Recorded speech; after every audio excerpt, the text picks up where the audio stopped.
We're doing something a little different today, guys. If you've been listening to the show for a while, you know that we have special episodes available only to patrons where we talk to guests about things that have been weighing on their minds or just sort of been prevalent in their lives, issues that they're working through. Back in August, Brock Wilbur came on the show and he shared his experiences as a volunteer at Planned Parenthood. He's been volunteering for about a year now here in California. And after the attack on Planned Parenthood in Colorado on Friday, Jeff and I thought that some of Brock's insights and experiences would be valuable, not just to our patrons, but to our audience in general. So we wanted to make this episode available to everyone. Thank you to Brock for coming by and sharing these stories. And thank you to our patrons for making this possible and allowing us to share it with all of you today.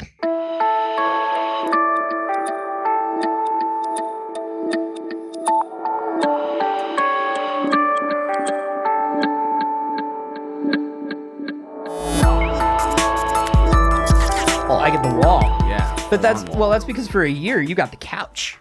It's my turn. You made sure that ended. It's time for good. Time for me to lounge. And he took the backs off our chairs. Look at that. Not Brock. Brock gets it back because he's a guest. Yeah. He gets to use the fancy soap that looks like a shell. You don't get to use that soap. I don't get to use the shell soap? No. That's why my hands are always filthy. The 3 shells.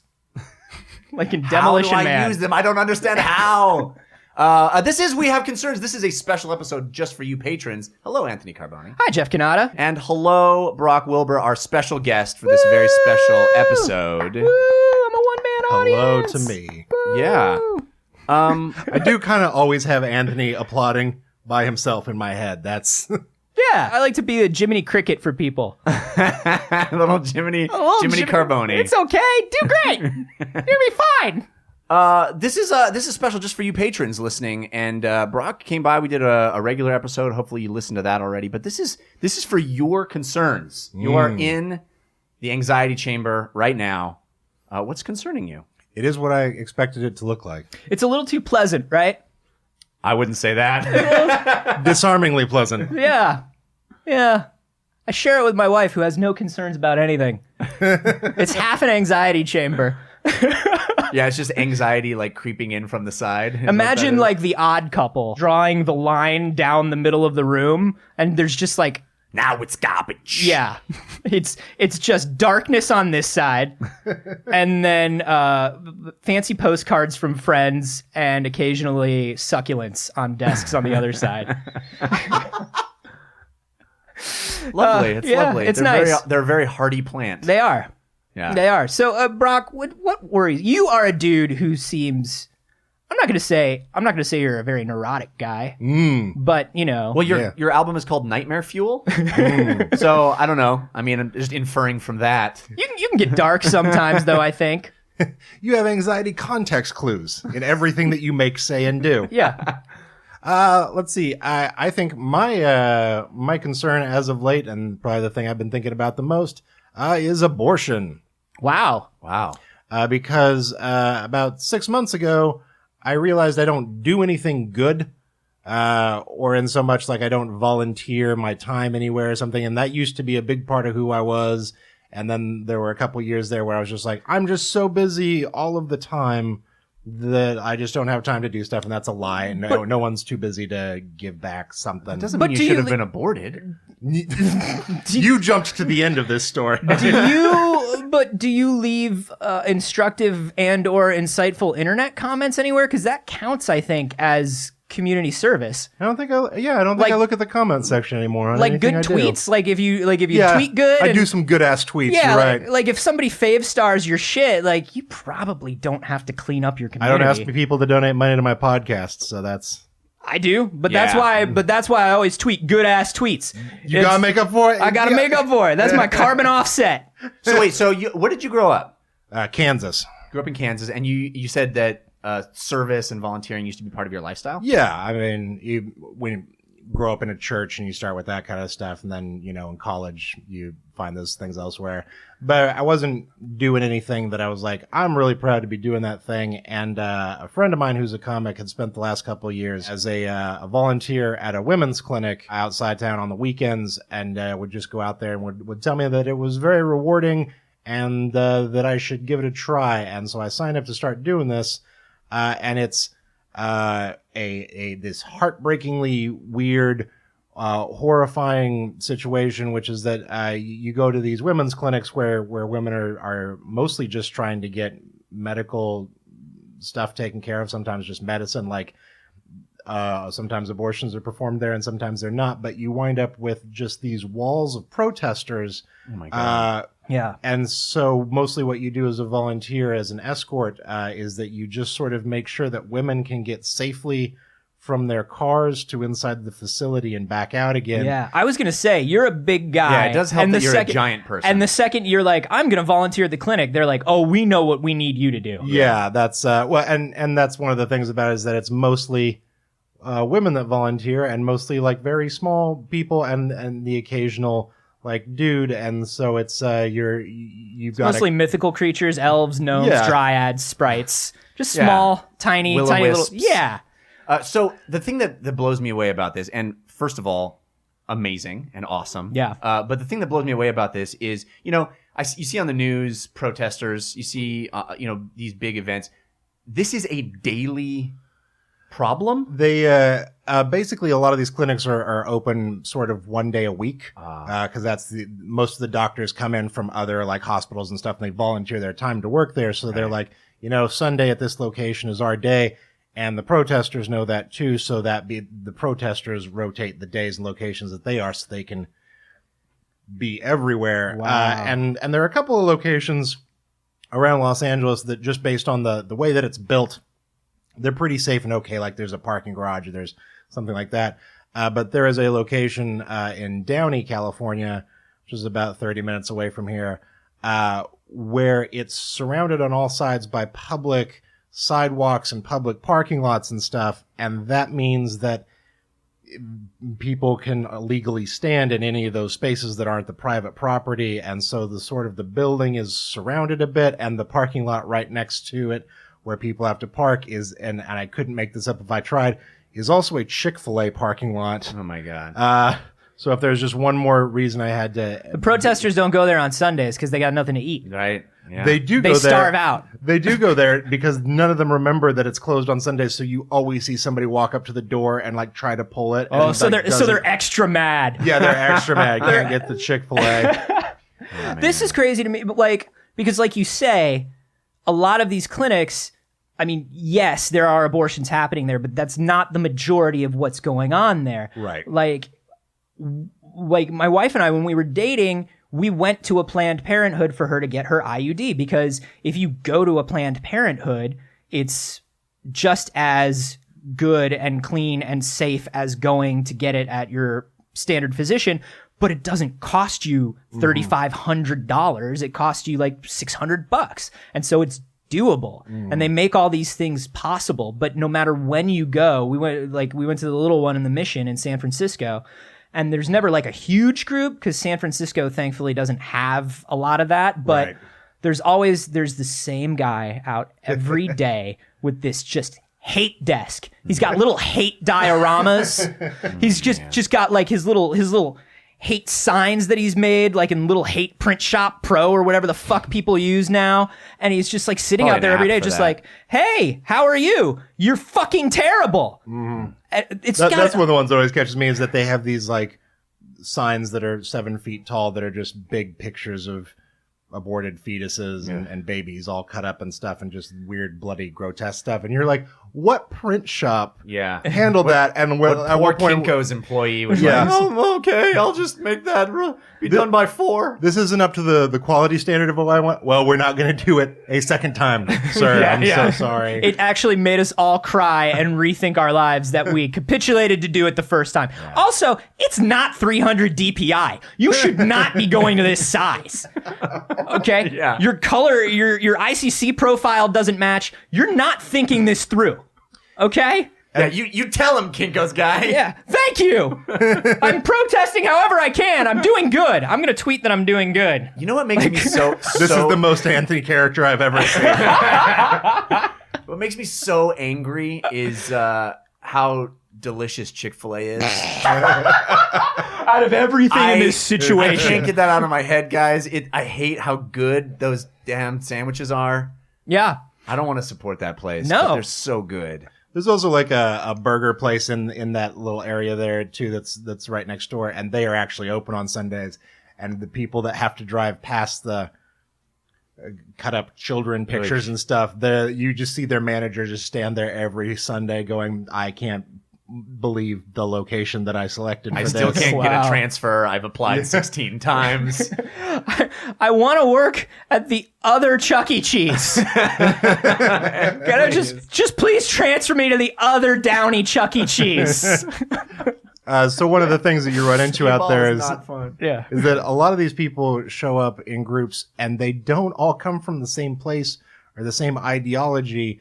So a lot of them don't even like each other, which is a weird thing to have. Because you've got, usually there's a group of about 10 to 15 Asian women, and they usually bring a recording that they play like out of a boombox that they've got, and it's got 3 songs on it, and one song is a song written from the perspective of a fetus thanking the mother for not killing it. And then the second song is that was just Korea's entry into pop song contest, World Pop 2015. Eurovision. Yeah. And then the second song is the same song in Spanish. Oh, good. Which is how I'm learning Spanish. And then the third song is just a 15-minute recording of I just picture you going into a Mexican restaurant and trying to order, and all you can do is spew hate about abortions. And then the third song is just a 15-minute recording of a child laughing, like a Halloween sound effects CD. Just like this kid laughing. Because the wall of the clinic that goes up against the street there is the same wall that is a very thin wall that leads to the waiting room where everyone has to sit. No. And so when they hold these things up or when they shout things or blow on shofars or give sermons, you hear it just as if you were sitting right next to them. And when you walk up, you're like, usually it's the first thing that somebody points to is like, why are all those women screaming at the side of a building? They look insane. And you're like, no, they can be heard clear as day. So you've got How do they know that? They all know. They all know what... They've all like gone inside and pretended once to have been there and then cased the joint. But then you get dudes that are, and it's one of the big problems with it is that it's such a social class issue, especially in somewhere like Downey, where it's a bunch of middle-aged, well-to-do white dudes who come and yell at women of color and of lesser means. And some of them, like their racism is so thinly veiled. It's this weird kind of mom racism where they're like, don't abort your child. What if he grows up to be a rapper or an NBA star? Oh my! And you're like, oh, dude. But those are the same guys. Wow. Those are the same guys that are definitely into a lot of conspiracy theories because a lot of the stuff that they shout has nothing even to do with this or maybe even religion. It's a lot of dudes that you can tell like somebody no one ever told them like what blogs were and that you could just put your words there. And then they saw this happen one day and they're like, hey, there's a place I can go where everyone has to sit and listen to the things I say and my ideas. I'm going to show up there every Sunday and shout at women that are terrified of my views on anti-Calvinism. And you're like, all right, that seems like a thing. Like I just blog spot. Like you could go do this instead. I literally, we have spoken about this before. I literally set my father up with a Tumblr for all of his crazy. Yeah. For all of his crazy. I was a little just box like, for your there crazy. you go. Yeah. And you know what?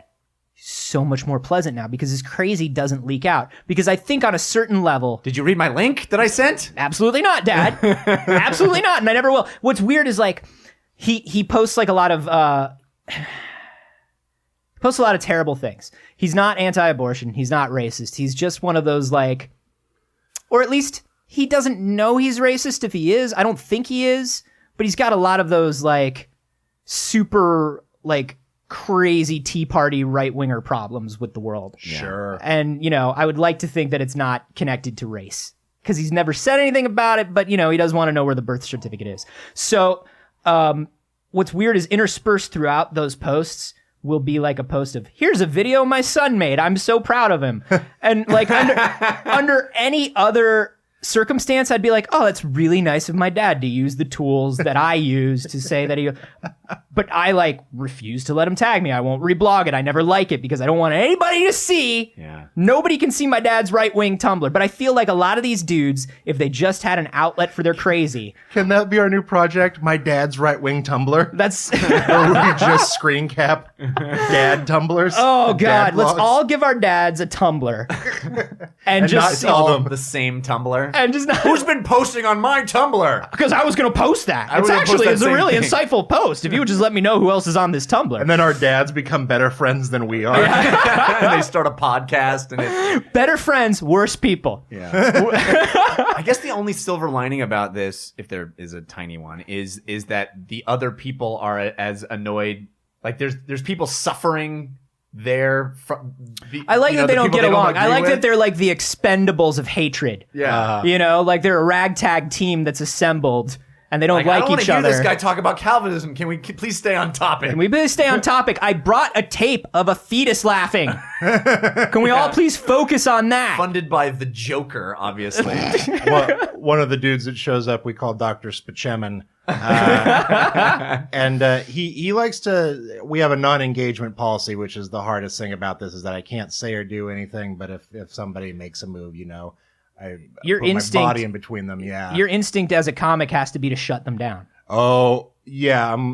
So many times you hear a thing and you're just like, oh, if everyone just looked away for 2 minutes, I could make you cry and kill yourself. Yeah. But there's a guy there that he likes to, he'll start off the shift by going up and he'll just stand behind a girl or a dude and he'll do like soft reads, kind of like a psychic thing where it's like, I see you have a scar and that's where, you know, you went through a tough time and Jesus was there and your family was there and stuff. And every time he starts into that, you're kind of like, yeah, this guy's trying to make a connection and maybe he's not the craziest person. And then every time you miss it, you turn around and he's managed to cover himself in bloody scrubs and he's holding up a bunch of doll parts that he's put on sticks. Wow. And you're like, oh, no, you're the looniest of them all, sir. and he's taken to being very afraid of me. And I know it because he stands behind me and shouts, I'm not afraid of you.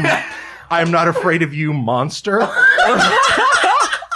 and then asks other people to shout that they are not afraid of the monster. And I'm like, I like to joke about being a bit of a Frankenstein man, but this is unreasonable. This is amazing. A monster. So you get that. You get there's regulars. There's these guys. Yeah, there's regular. Well, there's a number of them that have made it a career because what they will do, and it's one of the real problems that the whole system sort of has is that, especially in a place like Downey, you can call the cops if somebody throws a punch or gets physical, and the cops will show up, and they just think that what we're doing and what the protesters are doing is this hilarious game of back and forth, this little play sketch that we throw up every weekend, and they're like, all right, we'll go back to playing nice. Like, we've had the cops come before and been like, here's a video of a dude punching one of us, and the guy's like, indeed I did punch them, please arrest me, because they've made careers out of getting arrested at these things, and then they go to churches throughout the week, and they're like, I'm doing the Lord's work out there, I need more money to help do it. So they have an what a incentive, racket. a fiscal incentive to attack people. And I don't think I'd realized how important or big this was until a couple of weeks ago. We were out there and we had our normal sort of group. And then a school bus pulled up and 40 teenagers got off and started helping out with the protesters. And it turns out that there is a summer camp devoted to teaching teenage kids how to protest abortion clinics. And a friend of mine who works for the group I volunteer with showed me their Facebook page. And that was the craziest thing I've ever seen, because it was just like a normal summer camp where they're like, you wouldn't believe the prank like Bunk 8 pulled on Bunk 2. And you're like, okay. And then under that, it's like, but we got to bring down Obama's socialist Satanist regime. I made a lanyard and I made a lady cry. And they It was a good day. Let's have s'mores. They pretty explicitly state that they're like, teenagers can get away with a lot that they won't be arrested for that adults would. So it's important to get them out there and doing this.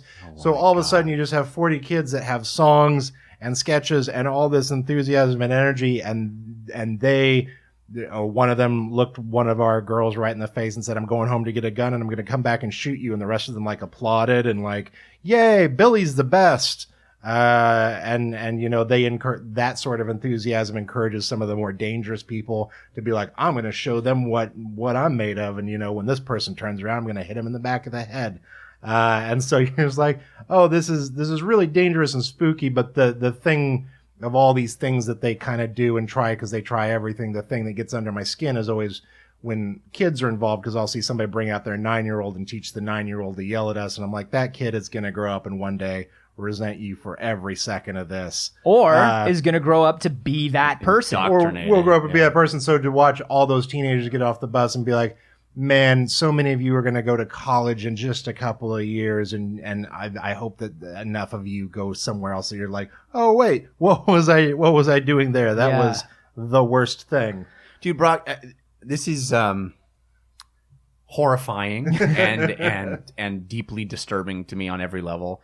And you started the conversation in a really interesting way about talking about being of service and doing something good, and clearly you are physically protecting human beings, which is to be commended and I'm sure rewarding on a certain level. But does it have a psychological effect on you? I mean, to be around that kind of vitriol for a long period of time? Yeah, it takes a thing out of you, and I'm a pretty cynical dude, I think, anyway. But some of these weeks that thing will happen, and I'll just go into the rest of my week being like, I don't have that much faith in humanity. Oh, yeah. Like it's that sort of thing that to even see it is to be like, you look at your wristwatch and you're like, what year is it? And do I have a wristwatch? Like what is 2015? And people are doing this, just screaming at women.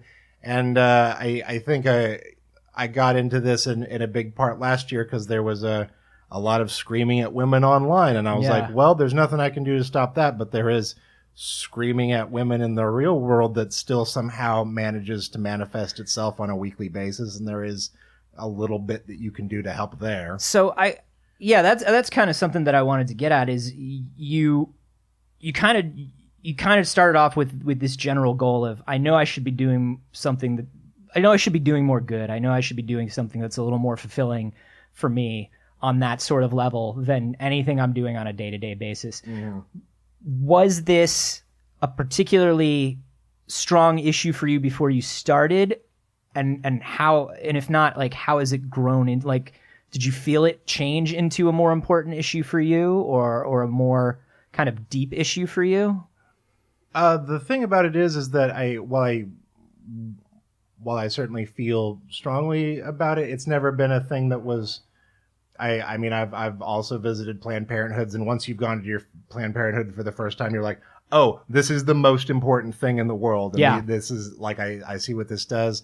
And at the end of the day, a lot of the politics behind even what's happening there, it's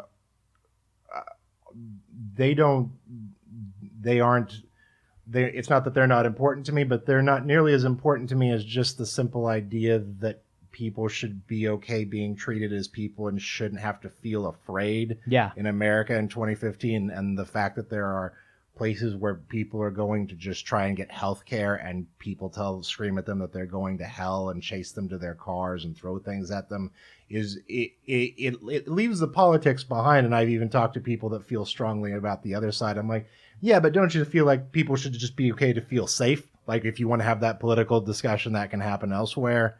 So I mean, the thing about it grows and yeah, it came from that place that one day you look at Facebook and you're like, everyone here is taking a strong political stance on something that they would never give 2 hours out of their weekend towards. Yeah. And no, but like, if I write like a really good tweet about it, Brock, and it gets fave-starred like crazy. Yeah, definitely. Did you get like the trophy? Did you get like a trophy on that one? I got like a daily trophy. I got like a daily trophy. Okay, well, yeah, you're then a goddamn hero. Yeah. Yeah, that's what I thought. No, but I think that's, sorry. I think that's kind of interesting though, because when people are looking to do community service or looking to volunteer, one of the things that happens a lot is they're like, I don't know what to do. I don't know what I feel strongly about.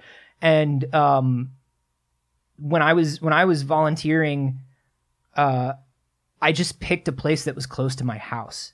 And because I had read these things that was like, it doesn't really matter. Mm-hmm. Like, just go do something, and you'll find that it's the issue is probably more important than you feel it is, and you probably feel more strongly about it than you think you do. Because a lot of it is just like, well, I don't know what I feel strongly about, because we're so uninformed about things on a deeper level that I think like the second you get into anything worthwhile, you kind of begin going like, oh yeah, there's a lot of people who depend on this, or this is helping people in this way, or I didn't even know that the community needed this as badly as it did. You know, I mean, I think this is so extraordinary, and you know, I believe strongly, as you do, in volunteering and in devoting a portion of your life to doing something good.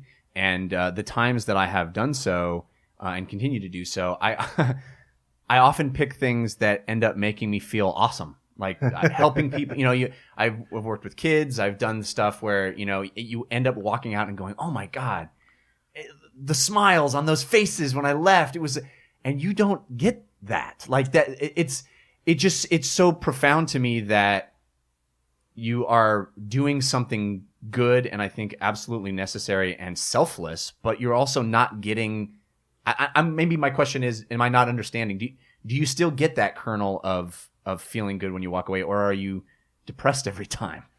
I get that thing because one of the great parts is that there's just so many cool, strong, smart women that do this with me. Mm-hmm. And so many of them are also like stand-ups or performers of some sort, because that's just it's a nice skill set to have going into this thing, that you're like, yeah, I know what it's like to have a lot of people yelling at you. You think or this not is very bad? happy. Try opening at the on Sunset. Yeah. Whoa, the Dane Cook Show.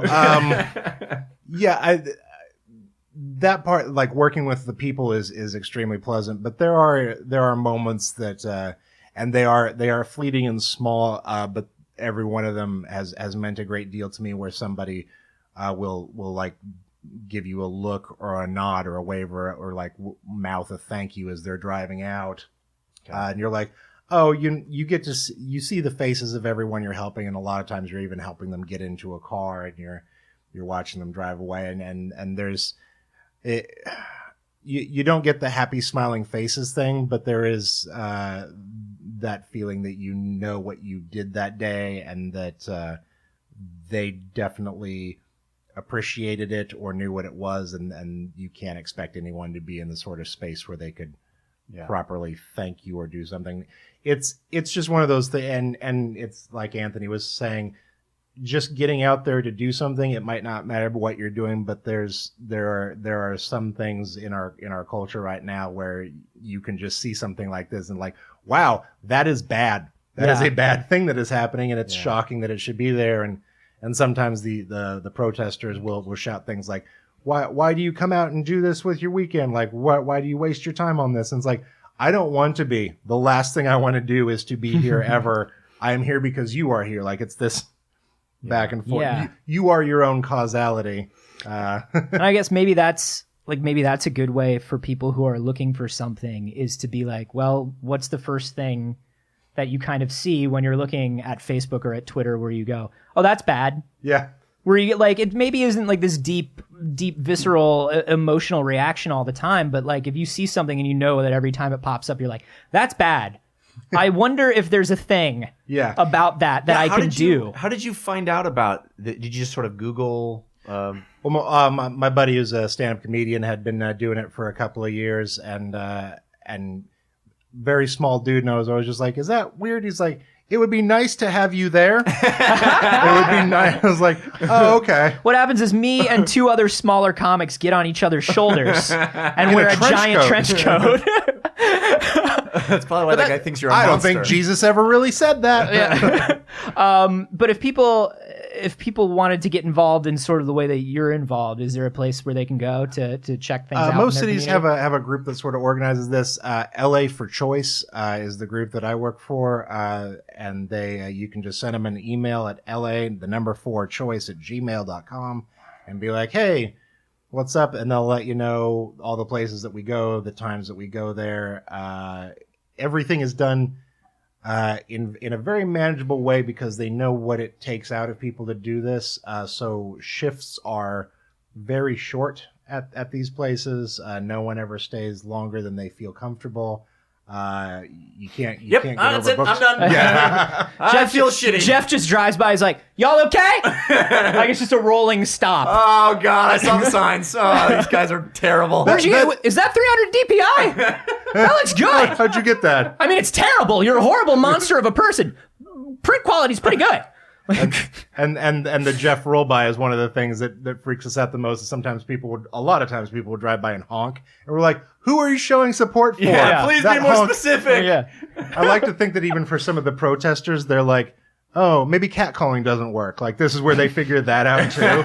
Is there any sort of connection that you people could make to become better in any way? No? All right. Monster out. Like Monster out. That's awesome. So my only question is there some way that we can work on making Chick-fil-A less delicious? Can I volunteer for that? Let's just... No? Okay. All right. Okay, well, then I'll get on the bigger Maybe that's stuff. not the I'll get on takeaway. bigger stuff. Maybe that's not the takeaway. Maybe that's not it. Yeah, so if you're in the LA area, please check out LA for Choice. If you're not in the LA area, I'm sure there are resources probably on Planned Parenthood itself and all those other organizations. Brock, an amazing thing you're doing, and amazing way to share it with our audience. I think it was unexpected for me, but completely. I'm moved. And I really appreciate it. So thank you. Oh, thank you. Yeah. I feel like a more terrible person. Because that's what I came here to do today. Thanks, man. Guys, let's just go get some Chick-fil-A and just talk this out. No, that's not the takeaway here. I'm sorry. No! I'm not clear. We're not supposed to eat. Okay. Okay. If guys, We'll order it for takeaway, which is like their drive-through, but zing! See? You get one because He you're did doing it. good He work. saved it to the You're end doing like a good pro. work. He's a pro. can't kick me off now. I'm an hour of content. Guys, if you want to hear more of Brock, he has a weekly podcast called Brock Party. He also has an album on iTunes called Nightmare Fuel. You finished up your Doctor Who podcast, didn't you? Or are you still going? Doctor Who podcast still going. Laughing at archaeologists. Me and Rye Silverman plowing through That's 50 years of special Doctor interest Who. to me. Awesome. Can Yeah. I make a suggestion for your next album title? I Yes. think it should be "I'm Not Scared of You, Monster." I'm not scared. That's I a think good that one. would be a great title. Yeah, let us know. Go check out Brock's stuff. Let us know down below if you guys do volunteer, or if you're looking to volunteer. Tell Anthony somewhere. all the things that you do that make you better than Anthony, so I can read them and laugh. No, honestly, I would love to hear what some Yeah. of the people out there If that this listen to our show motivates do. some people to volunteer some time in, that would be amazing. Yeah. Yeah. Did we say our Twitter handles? You're at Anthony. You're Oh at, yeah. I mean, this is for patrons. They know. They know. All right. The Brock is at Brock Wilbur. You should know that. Yes. But you know. You know.